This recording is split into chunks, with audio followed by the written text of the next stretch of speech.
Welcome to another weekly edition of the Hellraiser blog with Mickey Hellier. Today is another special edition. It's going to be on Asinia Byfield because this guy's made a quick start to the pro game and he's had 8 fights and he's got some exciting news. So Mickey, away with it. Asinia Byfield this week has been big news for Hellraiser.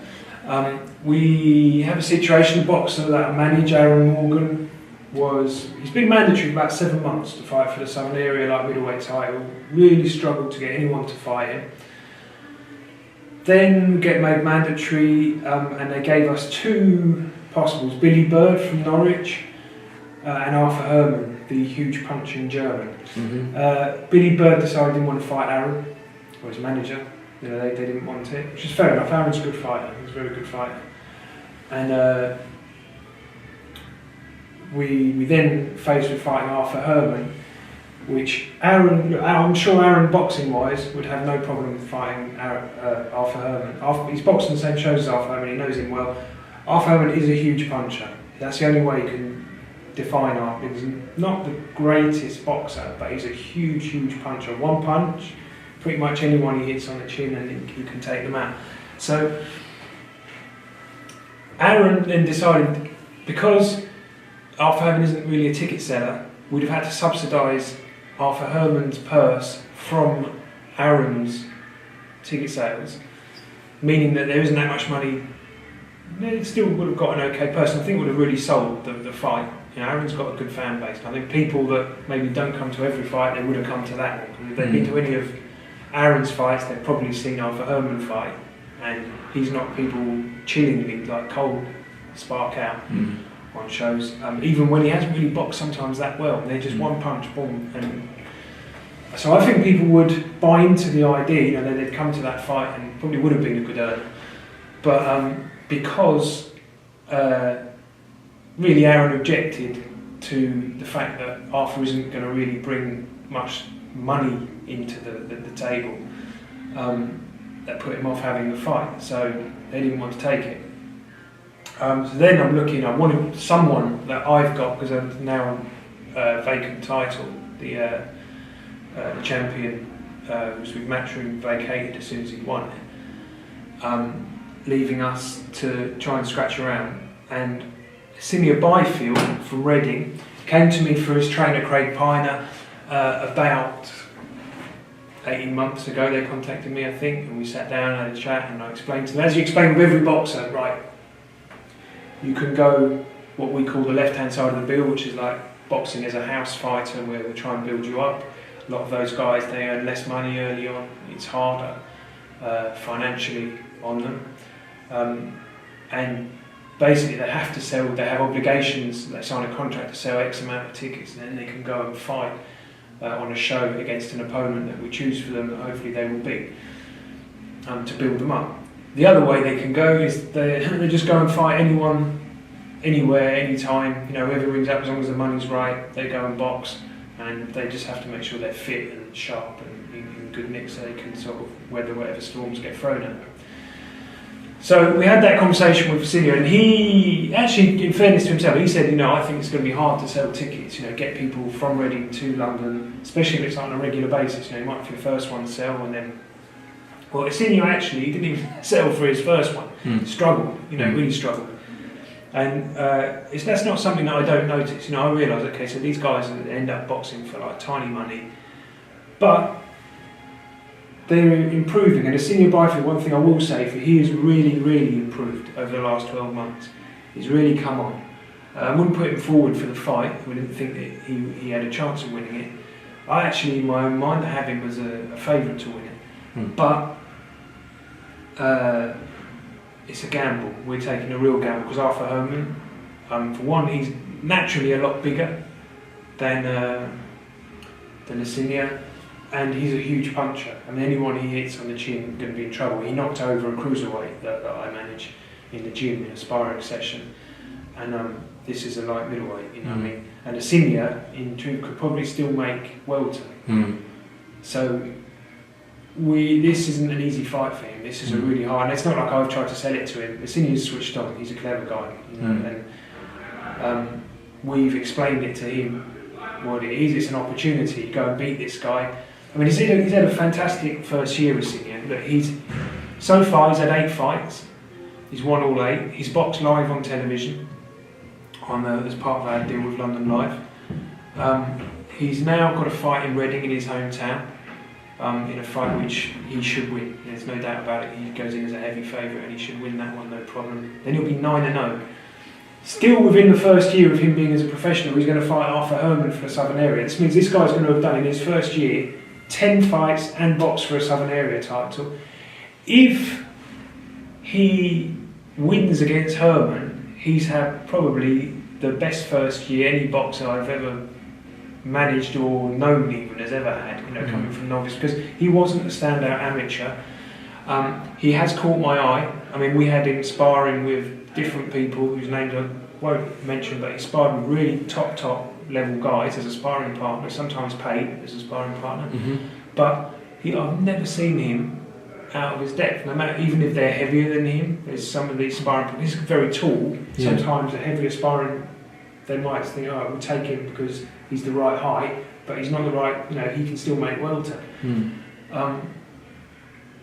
I think long term he's going to be a light middle. He's very tall and slim, and I think to keep him at welter, I think it would actually affect his performance. And if they win a title at the weight, this is my thing, they win a title at welterweight, they don't want to move up because they're thinking, I don't want to let go of the title. And that's when you can get to a situation where the guy's boiling down that little bit too much, and it'll impact negatively. So we took the decision, okay, we'll go at light middle, we'll fight Arthur Herman. I'm 100% behind Asinia, and I'm going to do everything I can to help him. We met up on a Monday night. They came down to London, we sat down, we've gone through what we think the tactics of the fight should be and how to hopefully go and seize this opportunity. And if he wins it, like I say, he's then had 10 fights in his first year, he's become Southern Area champion. And what happens to him if he does win? If he doesn't win it? If he does win it, what happens? I don't want to think if he doesn't win it. If he does win it, first things first, I'm going to take him to Las Vegas. He'll train at the Mayweather gym, he'll train at the top rank, he'll be sparring with world-class top 10 guys. My gut feeling is he's going to win it. He's a better boxer than Herman. He's definitely a better boxer. He can outbox Arthur Herman. The problem is, look, he's a smaller guy, naturally, he can still make welterweight, and going in against a one-punch guy that's got that chilling one-punch power, he could be winning the fight after 9.5 rounds and get hit with one shot, and that's it, he's lost it. So, ideally, perfect world, I would have got him 3 or 4 fights that would prepare him for this challenge, because I would have had him in with people more experienced that are going to bring him into deeper waters. So he's had a taste of it before we're really rolling the dice, because we don't know how he reacts to those longer fights. My gut feeling is he'll do well with it. I think actually it will suit him if he can get through the first 2 or 3 rounds. I think Arthur Herman's got a big problem on his hands, a big problem, because Asinia can move, he's got long arms, he can box. He looks very laid back when you look at him, but he's a disciplined boxer, because I've done his corner in sparring a couple of times. And if you say something to him, this is for me, it's a sign of a really top level boxer. If you notice something that is not working for them or they're getting wrong, and you say to the boxer, right, you keep getting hit with this shot because X, Y, Z, and then the boxer goes out and immediately adjusts everything he does to incorporate what you've just said, and stops getting hit with that shot again, that's a sign of a really good boxer, someone that you can really build. I mean, I can tell that his drive is there, because I saw him box twice last year, both at, it wasn't York Hall, sorry. Camden. It was Camden Centre, and he wasn't happy. He won on points in his first fight, he wasn't happy. I interviewed him afterwards, really wasn't happy with his performance, told me everywhere he went wrong. Fast forward 5 months, back in the same position, he'd knocked the man out, wasn't happy with his performance. Done it in round 2, wasn't happy with the performance against a durable guy, but was already assessing his performance and saying where he could have gone better. Yeah. No, and he's a very intelligent guy. Again, like, you speak to him, you wouldn't see the depth that he's actually got, but he's bright.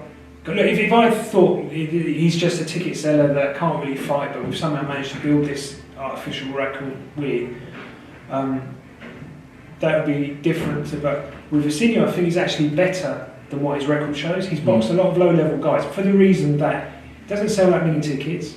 His ticket sales actually are improving. He's boxing in Reading, he sold well for that. But because he's not boxing for big money, I don't really want to put him in 50-50 fights. So he's boxed, Danny Donchev's, Ali Wyatt twice, guys that really we feel very confident he's going to beat. Because I know he's boxing for small money, I feel comfortable doing it that way. Now we're stepping him up a big level, and this certainly hasn't been sold to him as this is an easy payday. This is the exact opposite. I said to him, look, Asinia, this is an opportunity for you. Another boxer decided doesn't want the fight. If you want to overtake that boxer and jump forwards and put yourself out there, move closer to those bigger fights for bigger money, this is an opportunity for you to do that. Has a date been made for that fight? Yes, it has. It's April the 16th at York Hall. And I'd hardly got the words out of my mouth when I said to him, look, there's an opportunity. Who? What? Yeah. Well, it's Arthur Southern. I'll do it. He didn't even ask about the money, he didn't ask about anything. I want to do it. So,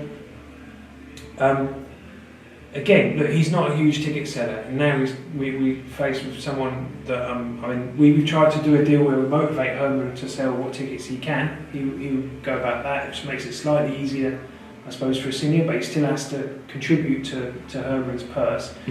And it's a fight where it'll be interesting to see what the bookmakers make of it.